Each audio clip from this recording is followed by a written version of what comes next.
Dan ini memakan salah satu korban. Salah satu pendakian yang memorable banget buat gue juga sama sahabat-sahabat gue gitu. Assalamualaikum warahmatullahi wabarakatuh. Welcome to Sisi Lain. Apa sih yang bakal kita bahas di sini? Tentunya kisah horor, percintaan, dan sisi lain dari aspek kehidupan. Horor kita sebut dengan CHK. Apaan tuh? Cerita horor kalian. Guys, kali ini kita kedatangan narasumber yang akan bercerita langsung, kisahnya langsung ya. Oke, kita perkenalkan dulu kali ya. Gue di sini sebagai host, gue Salni, dan juga gue Uut.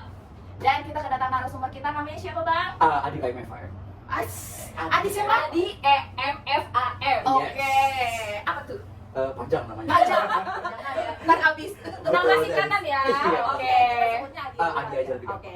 Thank you Bang Adi udah datang di studio kita yang sangat sederhana ini, Cila. Ya, sama-sama. Lebih tepatnya kamar mungil kita yang enak buat diajak berbincang-bincang. Ya, tentu gitu juga ya. Sisi Lain udah undang saya ke sini. Mantap. Ya Bang Adi, lo mau cerita apa nih hari ini? Gue akan menceritakan sebuah kisah pendakian yang pernah gue alami bersama dengan sahabat-sahabat gue, Oke. juga beberapa rekan-rekan. Dan ini memakan salah satu korban. Wow. Salah satu korbannya siapa? Tahan. Jangan Dulu. Oke. Sebelum kita mulai ceritanya, kalian pasti penasaran, jangan lupa dulu siapin cemilan, kopi buat ngedengerin cerita kita selanjutnya. Sisi lain, mulai. Bang Adi, lu mau cerita kisah lo yang di mana nih, Bang? Oke, jadi cerita gue ini terjadi tahun 2017, sudah agak lama ya, 7 tahun lalu. Oke. Tapi nggak bakal bisa gue lupain karena ini salah satu pendakian yang memorable banget buat gue juga sama sahabat-sahabat gue gitu. Sahabat-sahabat gue di sini sebut aja ada Ratna, ada Sinta, ada Koko ya. Oh, gue kira Rama, bukan. Bukan. Rama dan Cinta ya. Itu nama asli lo sama Rama? Gue samarin aja ya, Oke. nama-nama mereka ya. Kalau di sini Ratna, Sinta, sama Koko, kita bertiga tuh udah temenan dari SMK dulu. Terus akhirnya memutuskan suka nih untuk traveling, salah satu adalah pendakian. Dan di mana di 2017 itu planning kita yang udah sangat-sangat mateng, kita putusin ke Gunung Semeru. Di mana ini bukan gunung pertama kita sih, Sel ataupun Put. Karena waktu itu kita udah mendaki 2 gunung juga ya sebelumnya, di Papandayan sama di Cikuray, itu daerah Jawa Barat. Terus kita akhirnya memutuskan untuk ke Gunung Semeru ini. Wow, langsung ke Semeru ya? Jadi sahabat Sisi Lain, waktu itu gue punya planning sama temen gue nih, sahabat-sahabat gue lah ya. Oke. Kita waktu itu ada 4 orang, termasuk gue, ada Ratna, ada Sinta, ada juga Koko. Tapi maaf nih nama-nama mereka gue samarin ya, untuk privasi mereka juga gitu. Karena cerita ini akan mengulik sesuatu atau ada luka-luka yang pastinya akan mereka ingat juga gitu. Karena nanti tragedinya apa, ada di ending cerita. So, stay tune. Mantap. Oke, jadi singkat cerita waktu itu kita berempat menentukan gunung ketiga nih atau gunung selanjutnya yang kita pengen daki. Oh, berarti ini gunung ketiga. Udah gunung ketiga, Sel. Jadi waktu itu kita nentuin ke gunung yang paling tinggi di Jawa, yaitu Gunung Semeru. Ini sebenarnya nekat sih, tapi kayak Semeru tuh impian banyak sekali pendaki. Kirain Gunung Agung termasuk. Oh, tidak termasuk. Semeru ini gunung yang sangat-sangat diidam-idamkan sih oleh banyak pendaki ya, Sel. Atau mungkin teman-teman kalian kalau ditanya Iya yang sih. suka mendaki gunung pasti Pasti impian banget sih udah naik ke yes, Semeru. Semeru dengan Mahamerunya, dengan cerita film 5CM ya, karena kalian pasti Yes, tonton tahu gitu. gue. Dan ini kejadian di persahabatan kita, di pendakian kita ke Semeru, dan ini benar-benar out of my mind, banget, benar-benar di luar nurul lah ibaratnya gitu ya waktu bisa cerita. Jadi singkat cerita waktu itu kita ambil bulannya bulan Mei, karena kita mikir bulan Mei itu masih kemarau, masih enak nih buat naik gunung. Udah gitu ini gunung yang cukup tinggi, cukup ekstrim. Oke, di sini gue berempat memutuskan untuk ikutan open trip. Karena kalau misalnya udah ikut open trip itu susah untuk ngaturnya. Karena dia punya batas pendaki itu di Semeru lupa ya berapa ya. Dia ada limitnya, ada kuotanya gitu ya. Jadi dari jauh-jauh hari kita udah ngelis dengan tim juga. Dan juga kita harus punya surat kesehatan, surat sehat. Karena kalau lu nggak punya surat sehat nggak bakal bisa naik. Oke. Akhirnya di bulan Mei, di tanggal tersebut, tanggal awal-awal Mei kalau nggak salah ya, tanggal bulan Mei. Karena ini kita harus minggu, 1 minggu full itu kita harus nyiapin waktu buat pendakian ini. Karena jauh ya, kan dia di daerah Jawa Timur, kita di Jakarta. Kita dari Pasar Senen langsung kita OTW ke Malang, ke Semeru. Lebih tepatnya waktu itu kita turun dulu dari Malang, terus kita dijemput sama tim di sana, dan kita ngerasain gimana enaknya naik jeep. Wah, Nah, seru jeep. banget tuh Pasti ya. kan pernah lihat ya di jeep kayak gitu ya. Dan ini di jeep ini kita rame-rame, bukan tim kita doang. Jadi kita seru Rombongan banget ya? di situ, rombongan. Kalau kalian nonton 5 cm, tau lah ya jeepnya seperti apa gitu ya. Jadi kita benar-benar enjoy momen banget untuk naik ke titik pertama, namanya itu Ranupane. Oke, di Ranupane itu kalian akan memulai pendakian Semeru. Kita di Ranupane sampai di sana. Ini kalau kalian nonton di filmnya ya. Jadi Ranupane ini adalah titik di mana kalian akan memulai pendakian, di mana kalian akan benar-benar dikasih pembekalan dulu. Apa sih yang ada di Semeru? Apa sih yang ada di Gunung Semeru? Apa sih yang kalian boleh lakukan dan tidak boleh lakukan? Terus apa sih peralatan yang kalian harus bawa, lengkap atau tidak, itu semua dicek di situ. Jadi setiap pendaki kurang lebih ada 50 ya dalam satu ruangan, itu akan diabsen. Dalam arti diabsen, kalian akan dikasih wejangan gitu ya, sama ada di situ salah satu panitia di Gunung Semeru benar-benar akan memberikan detail ke kalian jalur mana yang kalian boleh pakai, jalur mana yang berbahaya, dan jalur-jalur mana yang masih tanda kutip ada yang namanya kita sebut Pantera pardus, yaitu macan tutul. Di situ ada macan yang masih suka berkeliaran. Nah itu yang bisa menjadi faktor bahaya bagi para pendaki. Oke, sorry. Lu mendaki berarti malam atau di siang? Oke, waktu itu kita nyampe di sana kebetulan pagi, masih pagi hari. Jadi kita masih bisa melihat indahnya, indahnya gitu ya dari masih pagi. Itu indah banget dan itu dingin banget guys. Itu benar-benar dingin, paginya aja dingin. Dan di situ setelah kita dapat wejangan ya, kita semua dapat wejangan. Setelah persis dikasih wejangan ke semua pendaki, termasuk tim gua, kita sudah mulai melakukan pendakian. Dan pendakian itu benar-benar kalian sudah harus siap semuanya. Ilmu yang sudah didapat itu nanti kalian harus terapkan pada saat kalian pendakian. Dan yang satu lagi, saat awal kalian harus memulainya dengan berdoa. Oke? Kayaknya emang semua kegiatannya Semua kegiatan. kita emang harus mengawali dengan doa. Apalagi ini soal pendakian ya, itu kan soal hidup dan mati juga, nyampe ke atas puncak gitu kan. Betul sekali. Oke, gue lanjut ya. Kalau dari pertama kita sudah berdoa, terus kita akan bertemu dengan paling pertama adalah hamparan sawah yang begitu indah pas kalian naik. Kalian bisa bayangin ya, itu indah banget di sebelah kanan. Kalian akan terus menelusuri, naik turun, dan ada beberapa pos yang bisa buat kita beristirahat. Tapi gue akan singkat langsung ke salah satu tempat paling dinanti-nantikan sama semua pendaki. Salah satunya adalah Ranukumbolo. Kalian tahu Ranukumbolo, tempat yang mereka pada berenang? Iya. Nah, pada realitanya kalian tidak boleh berenang di situ. Oke, kalau di film itu mungkin boleh, tapi sebenarnya itu dilarang. Jadi kalian benar-benar harus menjaga alam. Jadi kalian tidak boleh sama sekali berenang di situ. Dan untuk masalah dingin, di sana dingin mau pagi, mau siang, bahkan malam ya guys. Apalagi itu Ranukumbolo dengan indahnya luar biasanya, hamparan danaunya itu dan dengan hamparan hijaunya rumput-rumput itu akan benar-benar membius kalian. Capeknya kalian itu akan benar-benar hilang seperti yang ya kalian nonton di TV, yang kalian nonton di film itu. Tapi di situ gue, Ratna, Sinta ataupun Koko gitu ya, itu tuh takjubnya adalah bagaimana keindahan dari Ranukumbolo itu bisa kita nikmati secara langsung dengan mata kepala kita sendiri dan di tempat itu gitu. Di situ kita yang bersyukur banget, gak cuma di film yang kita tonton, tapi kita bisa bersyukur banget bisa menapaki kaki kita di sana. Dan waktu itu kita sampai di sana sore guys. Sorenya itu kita udah mau menjelang maghrib. Ya. Waktu itu tim mikir kalau misalnya sore kita ngejarnya nggak ke atas, tapi kita mau nggak mau harus kita ke atas. Karena apa? Semeru itu bukan gunung yang untuk lu berleha-leha. Kalau lu waktunya tipis. Seminggu yang tadi gue bilang itu tipis untuk seorang pendaki ke Semeru. Karena apa? Lu biasanya bisa 10 hari. Tapi ini karena kita semua kita bekerja semua ya, kita ngambil cuti. Jadi kita harus benar-benar seefisien mungkin dan secepat mungkin. Tapi efisien dengan cepat ya. Jadi tetap aman gitu. Karena nanti gue akan cerita tentang apa sih yang bikin gak aman gitu dalam pendakian kali ini gitu. Oke, kita lanjut. Kalian mungkin akan nonton atau tahu scene di mana ada tanjakan yang tinggi banget di Ranukumbolo. Kalian tidak boleh nengok ke bawah atau ke belakang, ya kan? Nanti orang yang kalian pikirkan itu nggak jadi jodoh kalian. Tanjakan penyesalan kalau nggak salah. Iya, karena penyesalan atau tantangan cinta sih. Tantangan Ada cinta sih beberapa kalau yang setahu aku. ada beberapa yang bilang seperti itu ya.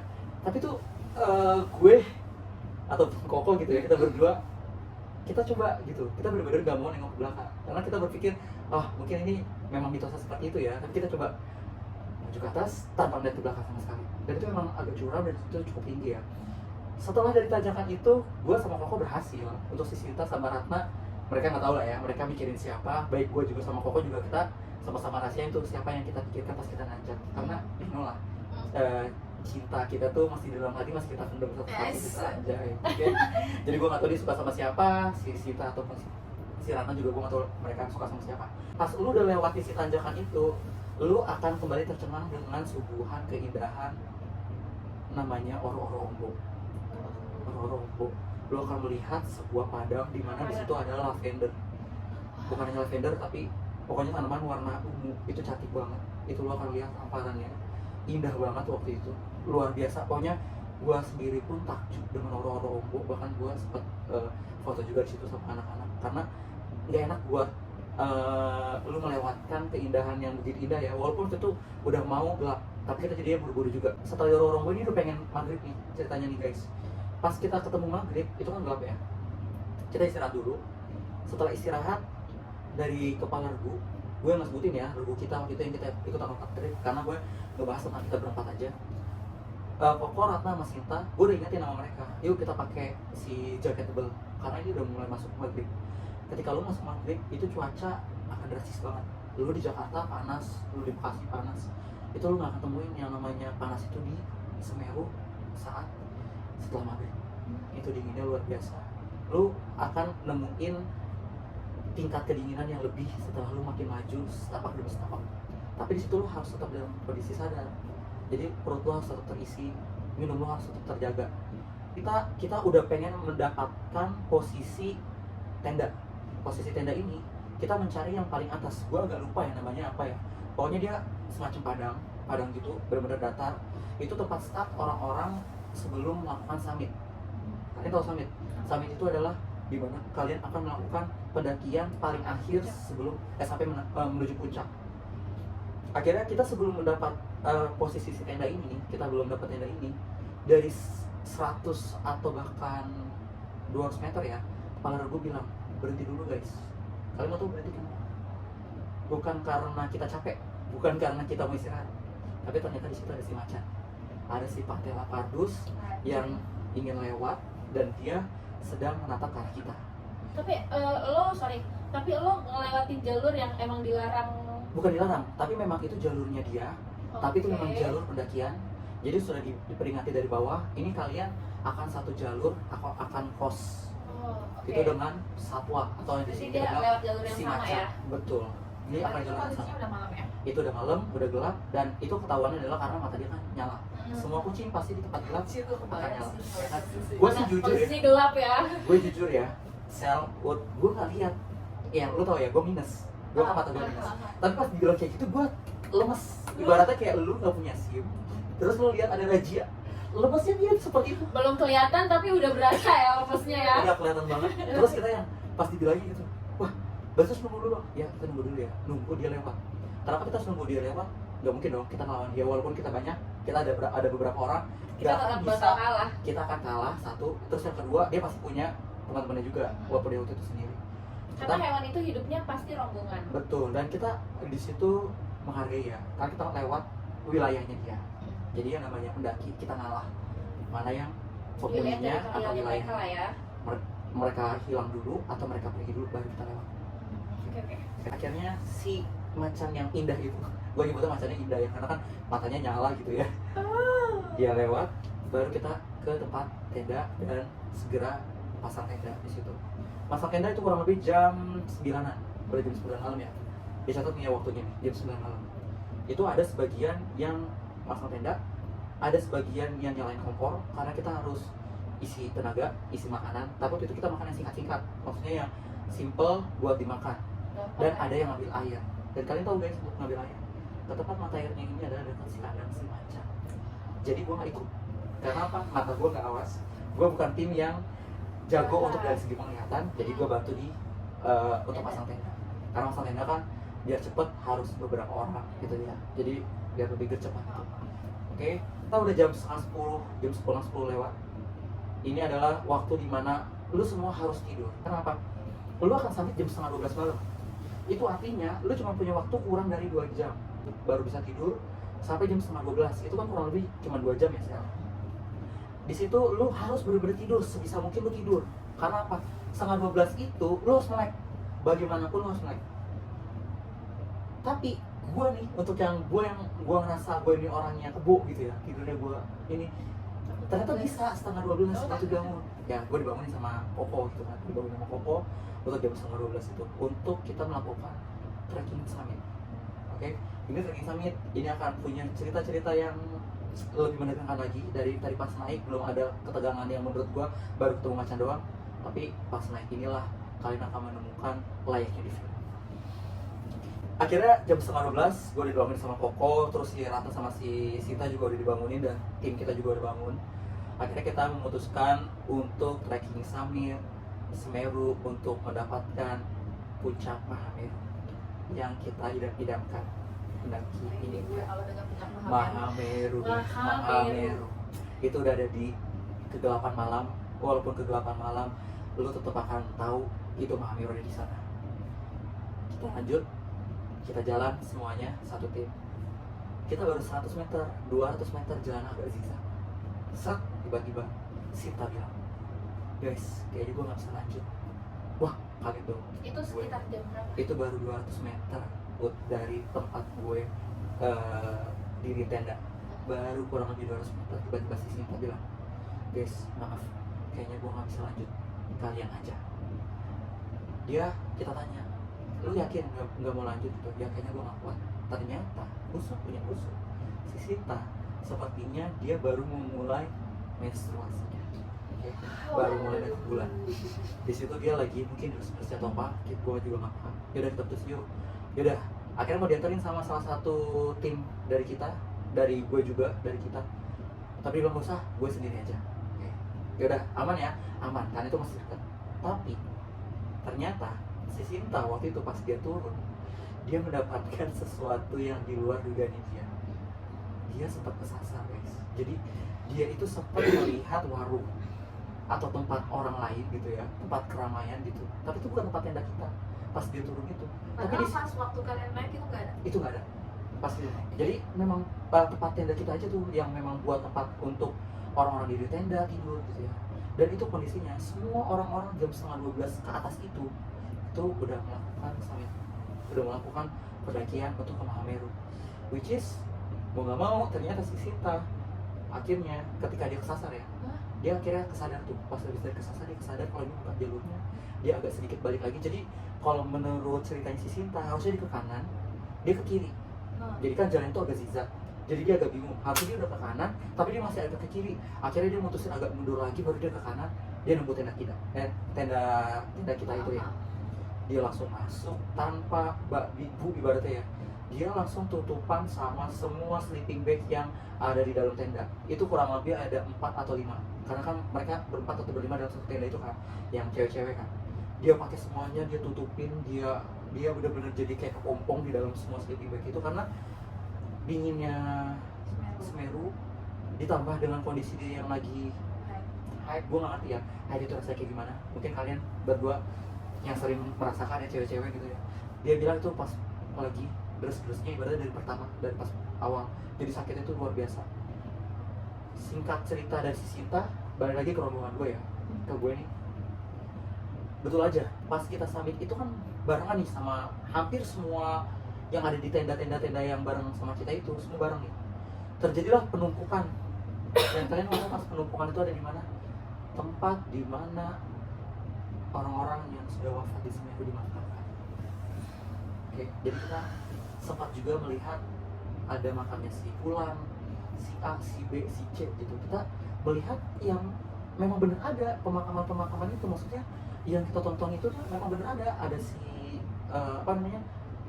tapaknya atau tempat kuburan itulah ya, si A, si B, di situ ditulis gitu ya.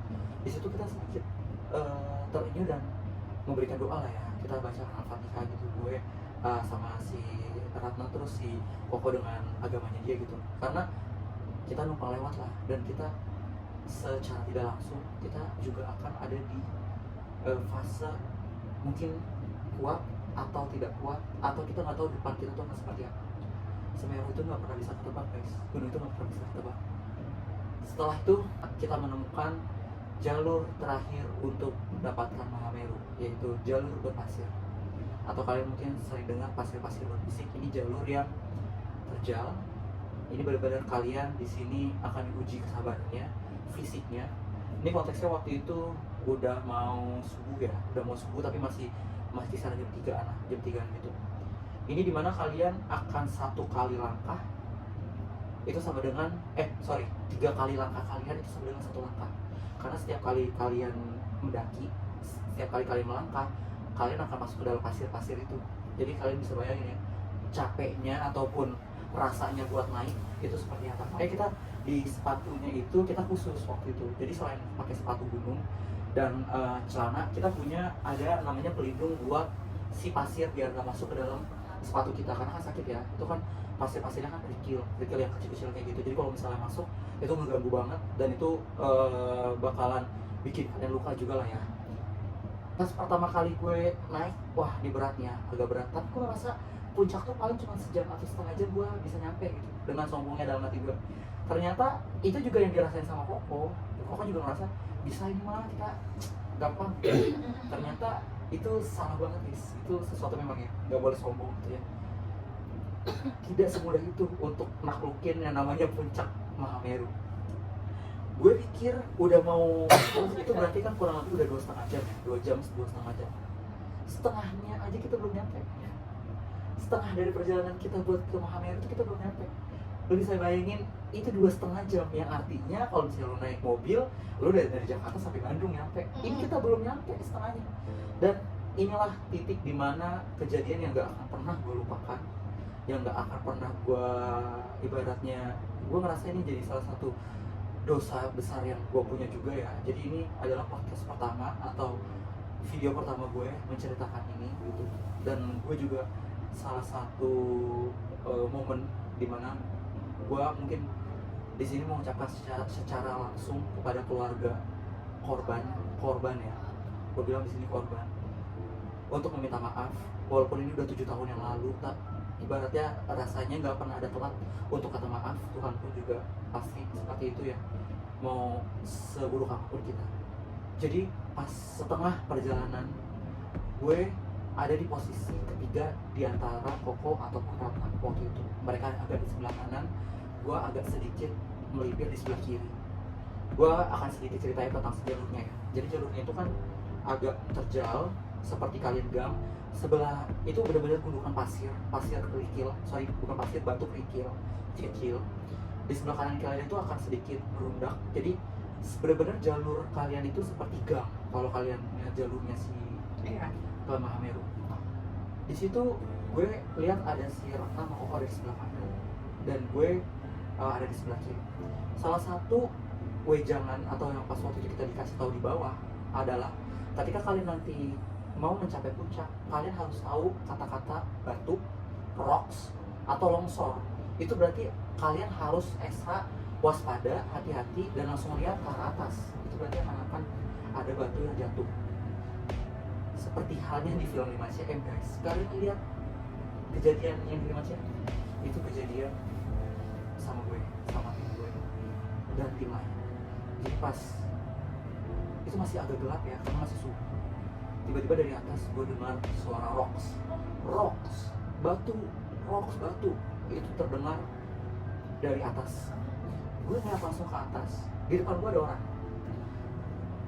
Gue lihat batu ini, ternyata batu tuh gak jatuh secara langsung vertikal ke lu, enggak.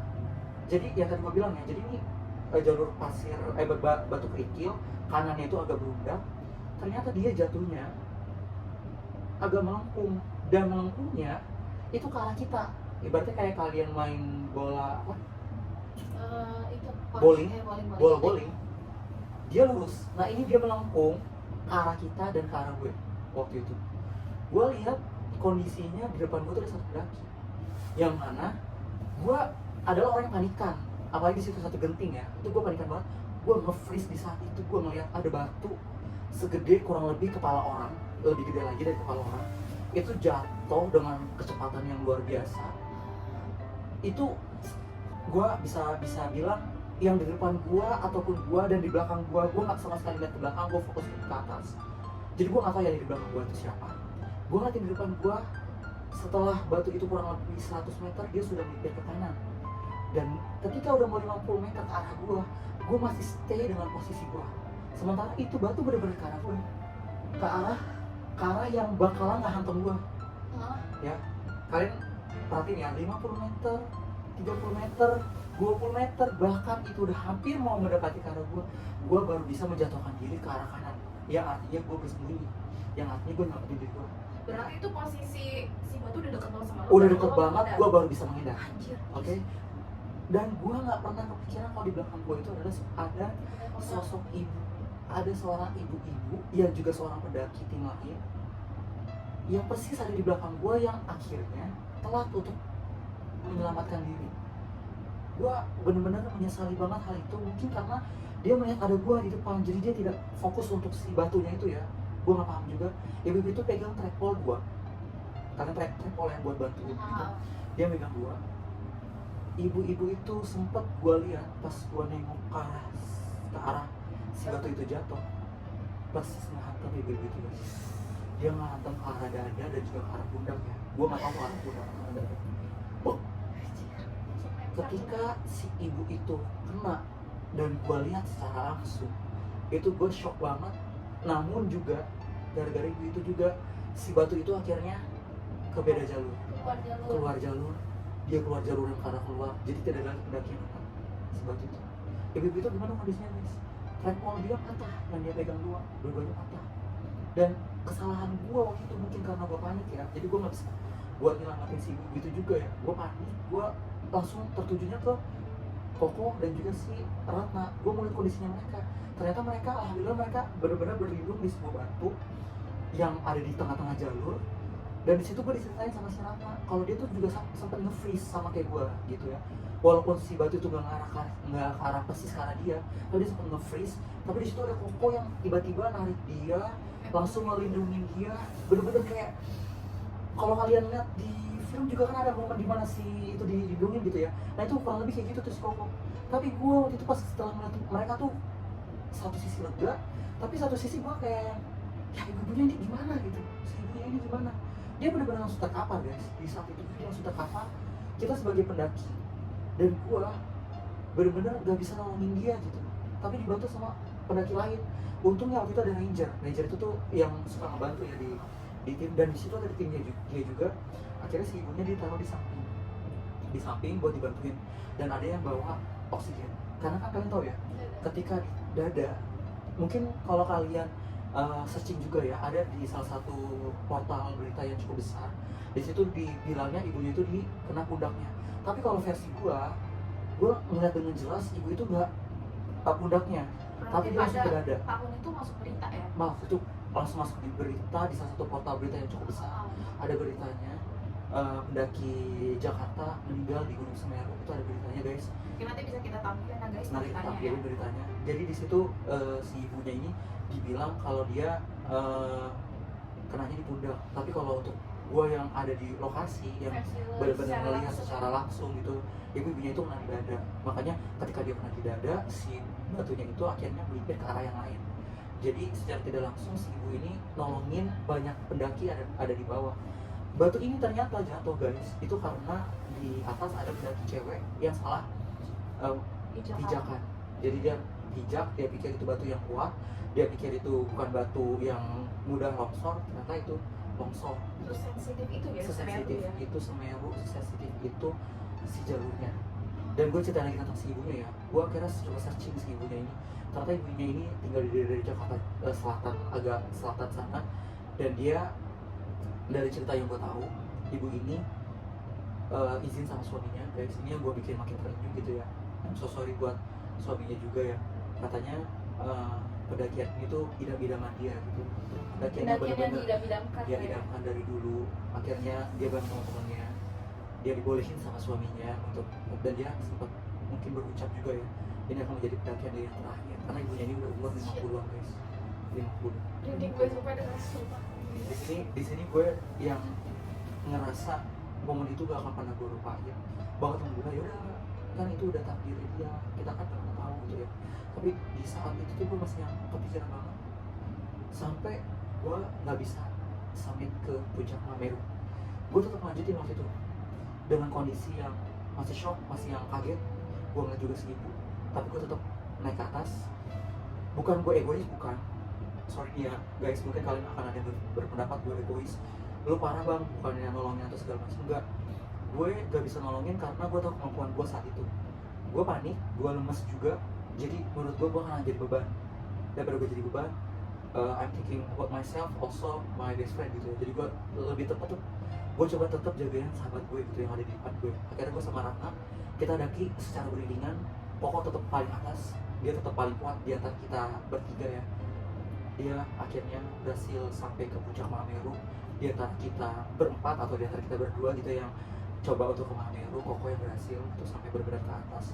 Itu gue sempat ngeliat kurang lebih cuma 100 meter lagi gue tuh nyampe ke Mameru. Gue udah sempat ngeliat si puncaknya, tapi karena udah jam-jam hampir jam setengah 10-an atau jam 10 tuh udah, gue lupa ya, pokoknya jam udah mau erupsi, udah mau keluar si lelang itu udah kalian dilarang berada di puncak karena itu berbahaya. Akhirnya dia turun, gue turun nungguin dia dari si Mameru dengan kondisi gue masih memikirkan si ibu itu, dengan masih memikirkan gue melihat langsung si ibunya gimana.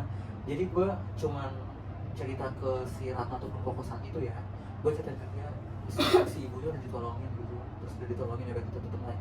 Karena gue bersyukurnya adalah mereka nggak apa, di tim gue juga nggak apa. Akhirnya udah selesai nih di Mameru.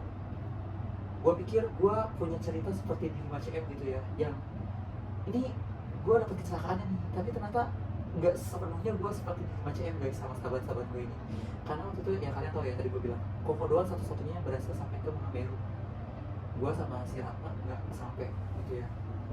Padahal gue berharap kita sahabat gitu ya, terus di atas, terus bisa foto bareng, atau bisa setidaknya mengibarkan bendera Indonesia gitu ya di atas Mameru yang jadi pusat perhatian, jadi impian sama banyak pendaki gitu ya. Tapi ternyata itu nggak terjadi gitu dalam persahabatan kita ini, dalam momen kita kali ini di Semeru itu nggak terjadi. Tapi yang terjadi malah hal yang cukup membahayakan. Tapi gue masih tetap bersyukur itu nggak menimpa kita bertiga ya. Maksudnya gue nggak bisa bilang gue beruntung di atas penderitaan orang gitu ya. Si ibu ini ternyata pas sampai di camp dan mau dibawa ke rumah sakit, nyawanya nggak ketolong guys. Itu gue baru tahu pas gue di bawah, dan rasa penyesalan gue semakin mendalam. Semakinnya gue ngerasa harusnya gue ada di posisi itu ibaratnya gitu, sampai gue berpikir harusnya end of my life itu tuh harusnya di 2017 di bulan Mei di saat Ismail. Jadi gue tetap berpikir kenapa harus hidup itu, kenapa bukan gue di saat itu ya. Tapi berkaca lagi berarti Tuhan masih memberikan gue waktu, Tuhan masih memberikan gue kesempatan gitu ya untuk bersama sahabat-sahabat gue dan juga menikmati hidup dan juga memperbaiki hidup ya. Karena gue ngerasa itu deket banget, nyawa lu udah diambang banget gitu pas lu ngeliat si batu itu tuh gue masih kebayangnya dia turun melengkung dan ke arah kita. Kalau memang itu bukan takdir ya, gue rasa harus batu itu tuh keluar, tapi ini enggak. Maksudnya pas dia jatuh ya, gue pikir dia akan melengkungnya tuh keluar, tapi dia karena tadi jalurnya kanan kirinya lebih tinggi, jadi dia masuklah ke arah kita pendaki. Jadi dalam cerita gue kali ini, gue berharap banget untuk keluarga, dan kalau gue nggak salah baca juga ya, nggak salah beritanya juga, itu namanya Ibu Atrina. Semoga keluarga bisa nonton ini dan memberikan maaf juga buat gue yang waktu itu persis berada di depan si ibu, dan gue sama sekali nggak tahu caranya nolongin waktu itu. Gue nggak tahu caranya gimana nyelamatin si ibu dengan kondisi gue juga panik, gue juga nggak tahu harus nolongin seperti apa gitu ya. Maksudnya, dan gue juga nggak tahu ada si ibu tuh di belakang gue, persis ada di belakang gue, almarhumah ya. Kita bacakan doa ya guys. Kita bacain doa kali ya, Al-Fatihah terkhusus untuk Ibu Atrina ya, bin Fulan ya. Kita baca doa sejenak guys.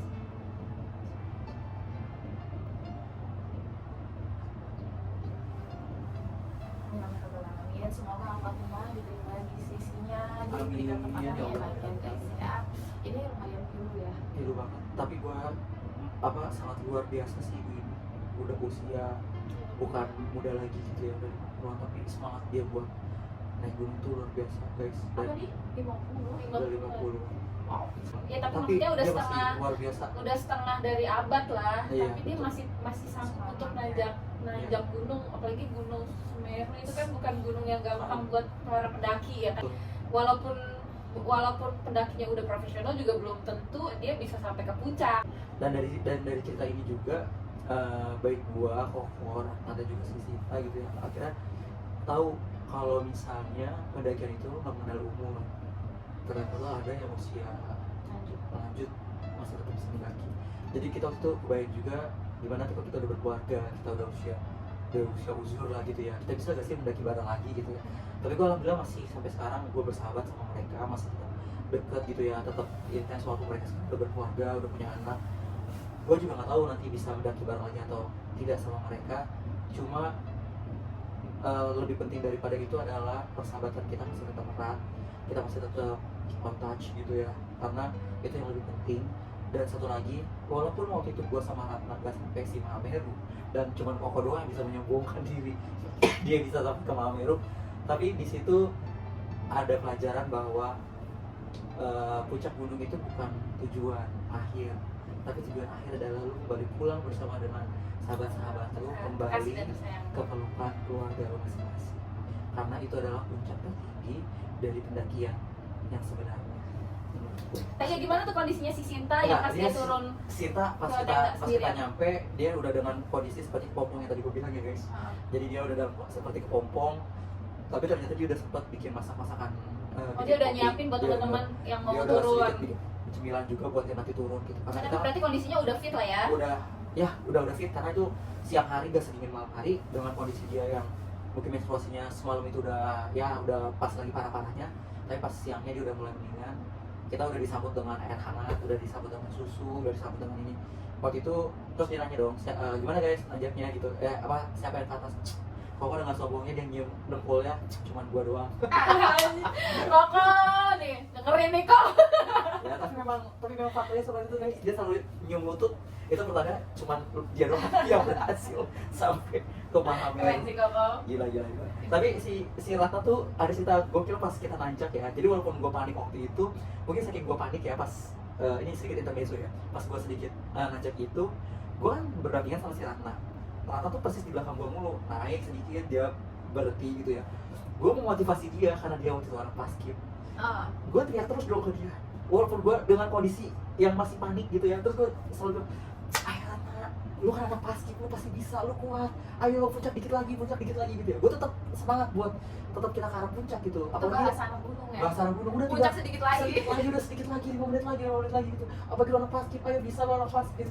Lu tau yang waktu itu di benaknya si Ratna apa? Bacot nih orang, bacot. Apa hubungannya gue sama paskib kayak gitu, bacot. Dia tuh Masalah cerita pas paskib lagi- bukan nanjak. Bukan Paskib nanjak. yang bergerak langkah. Iya, karena dia kan bacot nih orang kenapa gitu. Tapi dia nggak ngelakuin itu pas di pendakian. Jadi Karena sensitif dia ya, cuma Pak. diem gitu kan, cuma Kalau diem mau doang. teriak nih. Iya, mungkin gue baru ngeh ya. Mungkin juga itu karena kita habis kejadian sebatu longsor itu ya. Jadi dia juga kayak ikut lepas, siapa gini kan cewek gitu ya. Terus pas di bawah itu dia baru ngomong, ini nih si Adi bacot banget. Pas gue mau naik puncak, dia selalu bilang anak pasif. Apa hubungannya coba ke angka dia? Gue apa pasif? Emang ada mau siap gerak tegak gerak ya. Dari situ gue juga mikir gini ya juga sih, tapi kan gue cuma motivasi lu biar setidaknya lu seumur hidup bisa ke Mahameru gitu ya, walaupun ujungnya kita berdua gak berhasil gitu ya. Ya lu lagi gue suruh duluan, lu gak mau, gue gak mau, karena gue gak mau ninggalin orang lagi seperti pendakian gue yang sebelumnya. Pendakian gue sebelumnya apa, ntar gue akan mungkin ceritain lagi kalau dia udah sama sisi lainnya. Oh ya, untuk masalah batu longsor ini, jadi guys, film itu semua rata-rata fiksi ya. Cuma untuk film cast dari si 5 CM ini real ya guys, untuk lu bisa hadapi itu di Semeru. Itu artinya adalah kewaspadaan lu tuh dibutuhkan. Ya, dibutuhin banget nih. Jadi bukan cuma di film, itu mah film doang, paling mainnya di ini. No. Itu big no ya menurut gue ya. Itu mungkin memang yang dialami sama si mereka itu, kejadian itu bukan sesuatu yang direkayasa, bukan Lebay-lebayan. bukan lebay-lebayan atau untuk naik rating dari film. No, menurut gue itu yang memang terjadi. Dan memang seperti itulah dan memang yang gue harap itu tim gue doang ya yang pernah ngalamin ya, tapi gue yakin ada banyak tim di luar sana yang udah pernah ngerasain apa itu longsor di Semeru. Makanya Semeru itu bukan gunung yang lu sepelein kalau lu mau naik gunung. Pas kita udah ke tenda, kan kalian tahu ya, waktu yang kita tempuh ini kan nggak sebentar ya guys, 3 hari nih, kurang lebih 2 hari 3 hari. Itu artinya kalian bisa nggak buang air besar seperti apa? Untuk gue pribadi yang biasa naik gunung, gue selalu pakai obat diapet. Ada tuh obat diapet gue sebelum naik. Cuma untuk case ke Semeru, gue tidak minum obat itu. Artinya gue akan merasakan apa itu buang air besar. Morning vibes ya. Oke, jadi gue akan menceritakan hal-hal yang perlu kalian tahu juga, sisi-sisi unik dan kocaknya di Semeru. Jadi waktu itu hampir semua pendaki tim gue itu, termasuk gue juga, kita akan merasakan apa itu toilet yang ada di tempat pendakian. Toilet alam lah ya. Toilet alam yang menurut gue udah kayak neraka. Ini bener-bener guys, ini bener-bener menurut gue. Jadi kalian akan menemukan, ini gue gak tau ya, 2017 ya, ini kan gue gak tau di 2024 itu udah seperti apa itu toilet.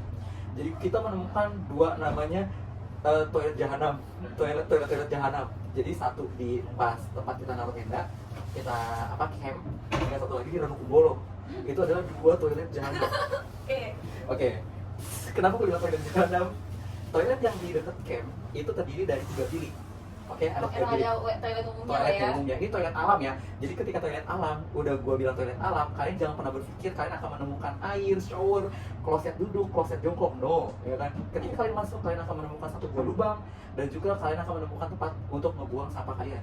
Ini yang harus gue lakukan. Oke? Kita sudah tidak tahan untuk yang namanya BAB. Kita gantian. Gue akhirnya ditemenin, kita berempat, barengan aja yuk, kita barengan. Gue sama Koko, Ratna, sama si Sinta. Kita masing-masing ke bilik-bilik yang berbeda, tapi kita ganti-gantian.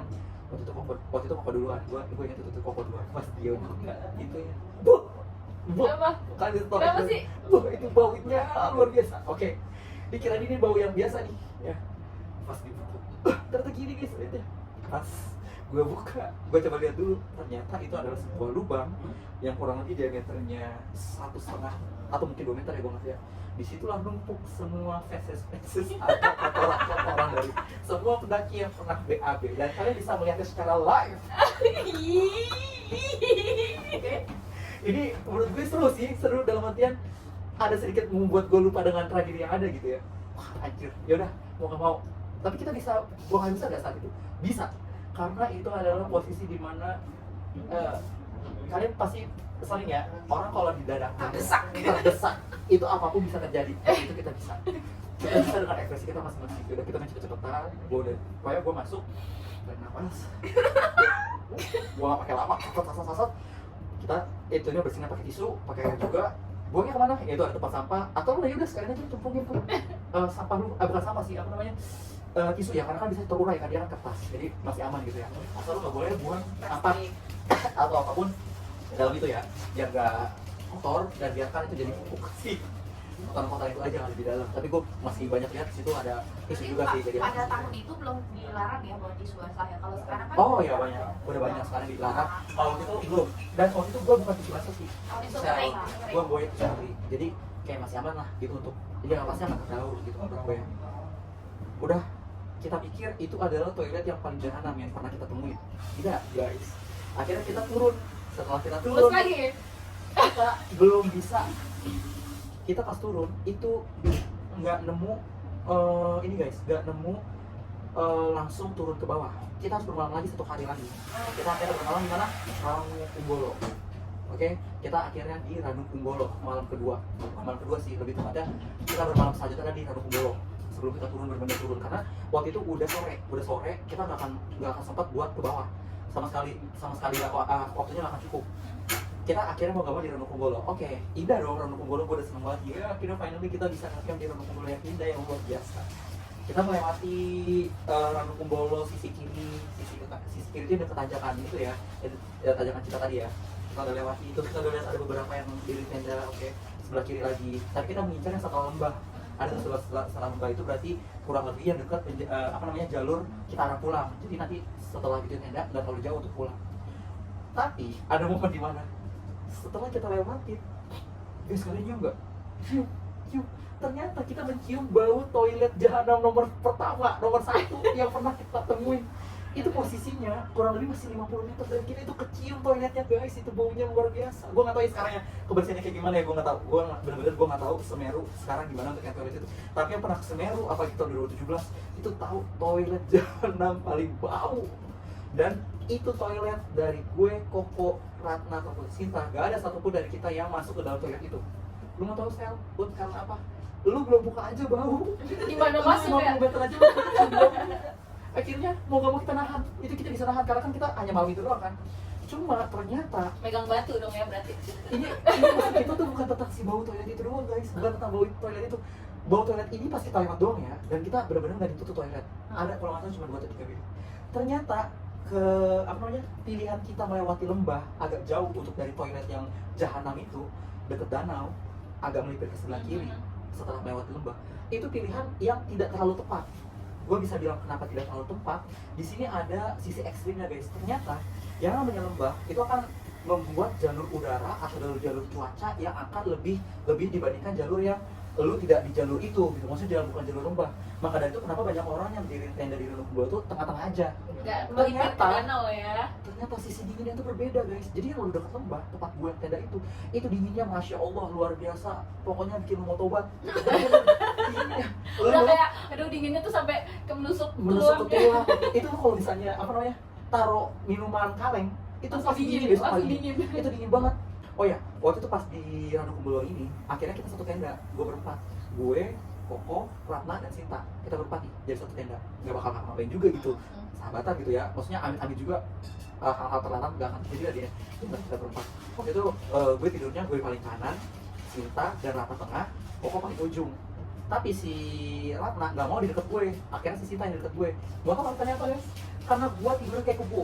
Jadi kalau misalnya tiba-tiba pengen pipis ke belakang, susah buat Bangunin. dibangunin, buat dimintain temen gitu ya, buat minta temenin ya. Jadi dia tidur di sampingnya si Koko. Mau tau gak? Gue adalah orang yang tidak merasakan dingin. Karena apa? Karena pas abis dari kita bikin tenda, dan itu udah kondisinya udah habis isa kalau nggak salah ya, udah bikin tenda, udah malam lah ya, udah malam. Itu gue langsung hibernasi, gue langsung setidur-tidurnya di dalam sleeping bag sampai mereka bertiga bilang gue kayak orang mati. Padahal itu adalah cara gue untuk menghindari si dingin. Karena kalau gue dingin, gue akan, kalau bahasa Betawi itu giduan atau bahasa giduan yang Oh iya, bekak-bekak ya. bekak. Jadi gue sangat-sangat menghindari dingin yang kayak gitu ya, yang takut-takut gue bentol-bentol. Jadi gue tidur, jadi gue ketemu malam, pas gue melek udah langsung pagi. Terus gue bilang, dingin ya. Terus lu kayak Langsung ngerasa kayak gini, dingin. langsung Gue bangun pertama, gue tidur pertama dan selalu bangun terakhir. Tapi tuh bener-bener gue harus menghindari sedingin itu. Pokoknya bagi kalian yang mau ke Semeru jangan lupa kaos kaki kalian bawa lebih dari 1 karena takut terbasah. Bawa lebih dari 1, bawa jaket, bawa sleeping bag, wajib banget. Itu wajib banget yang namanya sleeping bag. Oke, udah nih besok paginya kita foto-foto dulu lah ya, keindahan sunrise nya luar biasa gitu. Akhirnya kita memutuskan turun. Pas saat turun ini kayaknya gue gak punya cerita yang gimana guys. Karena kita alhamdulillah aman-aman aja, lancar-lancar aja. Cuman kayak berhenti minum, bikin kopi bentar, belum standar. Oke, kita udah nyampe di bawah. Nah itu yang tadi gue bilang. Akhirnya gue teringat lagi dengan kejadian itu. Ya walaupun dengan kondisi ternyata si ibu udah almarhum gitu. Jadi gue disitu ya sedikit hibur sama Koko. Akhirnya Koko ngajakin gue pas di Ranupane sebelum kita packing dan naik jeep lagi gitu ya untuk turun ke bawah untuk pulang. Gue sempat sama Koko makan Indomie dulu tuh di atas. Kalau kalian ke Ranupane jangan lewatkan satu buah warung yang agak naik ke atas. Itu view-nya bagus banget guys kalau pagi-pagi. Itu indah banget. Terus kalian bisa makan Indomie yang baru ditaruh di meja tapi udah dingin banget. udah gak ada panas-panas. Langsung dingin. Udah gak ada panas-panas. Jadi pas nyampe langsung buruk. Iya, harus. Tapi kayaknya enggak, tetap sama di sana. Tetap sama itu bakal tetap kalian akan dingin-dingin juga gitu karena kan ibunya bikinnya lebih dari 1. Padahal ibunya bikin udah mendidih ya. Iya, udah Langsung mendidih. dingin. Itu enggak ngembang. Udah gak kembang. Pokoknya udah di situ, tapi dari situ kayak apa ya? Namanya juga kita kan sahabatan ya. Gue sama Koko ke situ aja, si Ratna sama si Sita tuh ngambek. Karena nggak diajak ke situ. Mereka taunya gue ke situ karena gue sama si Koko sama-sama ngepost foto yang ada di situ dan itu bagus. Dan mereka ini cewek soalnya Cewek, ya. susah. Ih, padahal pemandangannya view-nya lagi Bagus bagus-bagus banget. banget tapi nggak diajak. Itu kan kayak rasanya sedih, ya kan? ya kalian Gue tahu kan pasti cewek-cewek Instagram gimana? soalnya kan. Ya kalian tahu lah gimana rasanya cewek-cewek kalau nggak diajak di tempat yang bagus gitu. Oke, berarti ini lo udah finish nih. Udah finish ini cerita gue. dan juga pengalaman gue mendaki Gunung Semeru yang nggak akan gue lupakan seumur hidup, dan juga tragedinya dan juga momen-momennya. Pokoknya bener-bener ya, kalau kalian belum pernah ke sana atau mau coba ke sana, gue saranin yaitu tadi berikannya harus luar Ya, biasa. dari segi fisik perlengkapan itu emang harus lengkap lah ya. Soalnya bukan gunung-gunung yang biasa aja gitu kan.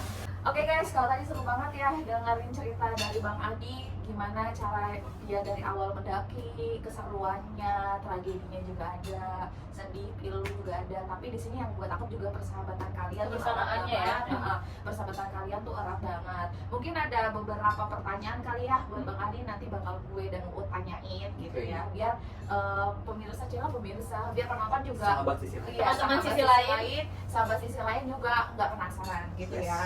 Bang Adi, gue mau nanya nih, kalau lo tadi bilang ternyata ada ibu-ibu di belakang lo kenapa bisa bilang tuh ibu-ibu kisaran 50 tahun? Apa lo memprediksikan sendiri atau lo mencari tahu? Nah, akhirnya gue cari tahu, ternyata si ibu itu usianya kurang lebih 50 sampai 53 tahun ya. Semoga gue nggak salah. Pokoknya Pada usianya 2017. ya pada 2017 itu. Karena memang udah berumur juga ya. Ibunya ini kalau gue lihat, kalau dulu kayak guru gue tuh, kayak dulu guru IPS gue tuh ada mirip banget sama si ibunya ini. Perawakannya gitu ya, berjilbab, hijab gitu ya. Tapi gue memprediksi dulu, gue pikir masih usia 45 gitu ya, atau 40 lah ya. Tapi ternyata usianya udah 50-an guys. Itu yang gue langsung bikin takjub banget. Bayangin umur segitu masih bisa mendaki loh, masih bisa kuat. Oke, gue pertanyaan selanjutnya ya. Waktu pas lu turun nih kan, lu turun nih, lu sempet cari tahu dulu nggak tentang yang lo lihat ibu-ibu itu pas udah pas ibu-ibu kenangan sama Prof itu, lo sempet cari tahu ibu itu nggak ke apa namanya, ke pos yang paling bawah? Enggak, sebenarnya gue bukan nggak mau cari tahu, tapi lebih ke gue nggak akan bisa tahu sebelum gue turun ke bawah. Karena satu, kan yang mendaki ke atas ataupun yang mendaki ke bawah, kita nggak ada komunikasi dua arah yang dari bawah info ini gini nggak ada gitu. Jadi kita harus benar-benar tunggu di bawah dulu sampai akhirnya gue nanya, bukan nanya juga sih, tapi emang udah ada informasi di situ tuh bahwa yang ibu kemarin melakukan penelitian itu meninggal dunia. Jadi gue baru tahu di situ. Paling dari tim-timnya dia paling kayak swab, gimana kondisinya udah dibawa ke sini gitu, udah nyampe di bawah karena kan jaraknya tentu saja jauh ya, dari yang si Mount Summit itu sampai ke bawah ke Ranupane itu jauh banget. Bayangkan jauh, dan ini harus nandu orang, harus membawa orang gitu. Atau kan kalau misalnya kayak orang-orang yang cedera atau yang luka di gunung kan, kalau ditandu nah itu medannya berat. Terus yang membawa juga harus yang udah mahir, yang udah expert lah gitu. Jadi gue benar harus nunggu sampai bawah, gue bakal informasi yang valid. Oke, tadi gue juga sempat dengar lo sempat ngalamin gimana kalian itu ketemu sama si Indah itu, macan Indah itu, ya kan? Apa namanya tadi, macan Indah Pakai itu? Pardus. Pantela Pardus ya, si macan Indah ini. Nah, gue penasaran nih, kalau misalnya ini gue memposisikan diri gue, seandainya gue ada di posisi itu, apa sih yang harus dilakuin ketika kita di jalur itu ketemu sama binatang buas ya? Binatang buas. Oh, paling pertama adalah gini, ketika kalian ketemu hewan buas, pastinya satu nggak boleh panik. Yang nggak boleh panik tuh, maaf ya, kayak cewek-cewek biasanya dia teriak gitu ya, dia itu udah bakal jadi notification buat dia gitu, oh ada seseorang atau ada sesuatu gitu kan. Itu yang paling pertama, jangan panik. Yang kedua, kalian harus tetap tenang di sini tuh dalam artian kalian harus bersembunyi di tempat yang dia sekiranya tidak akan memberikan dampak bahaya ke kalian gitu, nggak nyerang gitu. Makanya tadi jaraknya gue bilang masih 100 meter atau mungkin lebih gitu ya, 100 meter lah. Tapi itu masih bisa kelihatan sama ketua regu gue karena itu digelap dan matanya kan nyala ya, setiap kucingnya pasti nyala. Itu adalah mungkin menurut gue salah satu keajaiban Tuhan menciptakan hewan buas, terutama kucing, dan dia matanya nyala di kegelapan. Itu buat kita sebagai manusia bisa melihat ada semacam atau ada hal bahaya di depan gitu. Bersembunyi, jangan sampai kelihatan dia, dan jangan coba-coba kalian tiba-tiba mau coba lewatin itu nekat, dalam artian nekat.